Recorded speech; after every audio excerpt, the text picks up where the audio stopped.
തൃശൂർ മുണ്ടത്തിക്കോട് ദുരന്തത്തിൽ മരണസംഖ്യ 14. വെന്റിലേറ്ററിൽ ചികിത്സയിൽ കഴിഞ്ഞ പട്ടാമ്പി സ്വദേശി പ്രവീൺ ഇന്ന് മരിച്ചു.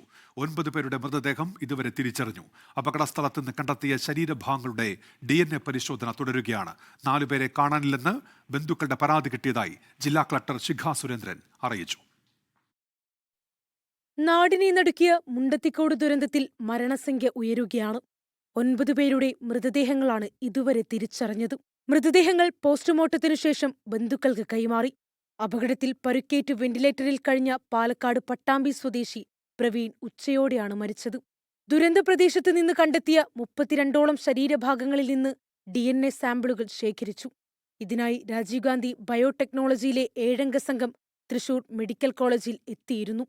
കാണാതായതായി റിപ്പോർട്ട് ചെയ്ത 4 പേരുടെ ബന്ധുക്കളിൽ നിന്നും DNA സാമ്പിളുകൾ ശേഖരിച്ചിട്ടുണ്ട്. മരണമായിട്ട് ബന്ധപ്പെട്ടിട്ട് നമുക്ക് ഇൻടാക്റ്റ് ആയിട്ടുള്ള ഡെഡ് ബോഡീസിൻ്റെ എണ്ണം എന്ന് പറയുന്നത് 9 ആണ്. അതിൻ്റെ ഉള്ളിൽ 8 പേരെ ഐഡൻറ്റിഫൈ ചെയ്തു. ആ 8 പേരെ നമ്മൾ ബന്ധുക്കൾക്ക് വിട്ടുകൊടുത്തിട്ടുണ്ട്. ഒരെണ്ണമാണ് അൺഐഡൻറ്റിഫൈഡ് ആയിട്ടുള്ളത്. അതിൻ്റെ DNA സാമ്പിൾ നമ്മൾ എടുത്തിട്ടുണ്ട്. 10 പേരാണ് നിലവിൽ പരുക്കേറ്റ് ചികിത്സയിലുള്ളത്. അതിൽ ലൈസൻസി സതീഷ് മുണ്ടത്തിക്കോട് അതീവ ഗുരുതരാവസ്ഥയിൽ വെന്റിലേറ്ററിൽ തുടരുകയാണ്. തൃശൂർ മെഡിക്കൽ കോളേജ് പരിസരത്ത് ബന്ധുക്കളുടെ കാത്തിരിപ്പാണ്. പലരും ആശുപത്രിയിലെത്തി. പ്രിയപ്പെട്ടവരെ കാണാനാകാതെ മടങ്ങുന്നത് നൊമ്പരക്കാഴ്ചയാണ്.